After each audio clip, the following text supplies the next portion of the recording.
head-to-head battle with Carlo Mendoza and Lenlen Freal. Let's play the final round.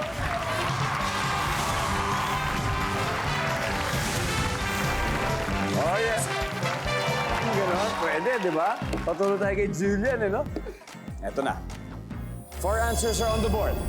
Ano ang trabaho ng taong gumagamit ng baraha o cards? Go! Carlo. Magician. Magician. Nandyan ba ang magician? Yes, nandyan. Lenlen, anong trabaho ng taong gumagamit ng baraha o cards? Sa casino?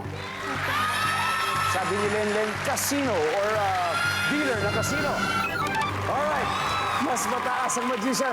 Carlo, pass or play for the final round? Play. Let's play the final round. Let's go. For the win, 5 and up. Eto, sana mag-magic na. Maxine, dalawa na lang to. Anong trabaho ng taong gumagamit ng baraha o cards? Poker player. Poker player. Because yes, isang profession ang pagiging isang poker player. Nandyan ba ang poker player? Wow! Wow!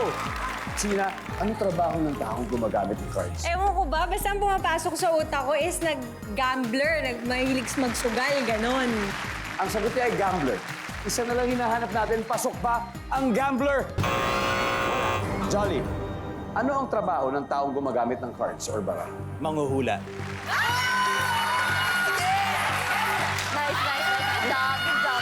Naniniwala ka ba sa mga manghuhula, Carlo? Oo, syempre. Talaga? Ikaw, Maxine, mahuhulaan mo kaya kung makukuha natin itong top Yes, answer? ako feeling ko mananalo kami. Feeling ko. Yun yung hula ko. Sagutin mo. Yes! Top answer! Naandyan ba ang manghuhula for the win? Survey says...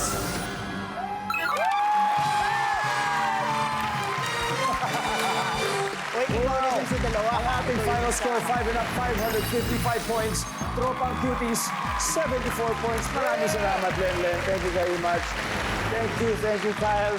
Ella, maraming salamat. And of course, Julian, mag-uwi pa rin kayo ng 50,000 pesos for Family Feud. Napakahusay. Thank you, Kuya. And of course, congratulations. Maxine, guys, 100,000 pesos na kayo. Tapos, advance tayo sa susunod ng Fast Money Round. Dalawa ang kailangan natin players, Maxine. Sino ba maglalaro sa 5 and up? Sino? Dalawa. Sino? Jolly? And ako? Okay, kami ni Alright, Jolly. it's gonna be Maxine and Johnny. Susunod na